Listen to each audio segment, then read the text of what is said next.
আবদি, বান্দা তুই আমার প্রশংসা করলি। আর রহমানির রহিম যখন বলে আল্লাহ বলেন আসনা আলাইয়া আবদি।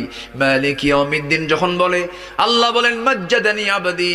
এরপরে যখন বলে ইয়াকা না'বুদু ওয়া ইয়াকা নাস্তাঈন পর্যন্ত যখন বলে আল্লাহ বলেন বান্দারে তুই আমার কাছে কি চাস, প্রাণ খুলে চা রে বান্দা। ইহদিনাস সিরাতাল মুস্তাকিম থেকে শুরু করে নিয়া ওয়ালাদ-দাল্লিন পর্যন্ত যখন বান্দা বলে তখন আল্লাহ বলেন বান্দা নামাজের মধ্যে এমন প্রেমের খেলা খেললি বান্দা, তুই যা চাইলি সব আমি আল্লাহ কবুল করলাম। ওই বান্দা যখন রুকুতে যায় আল্লাহ তখন অস্থির হন।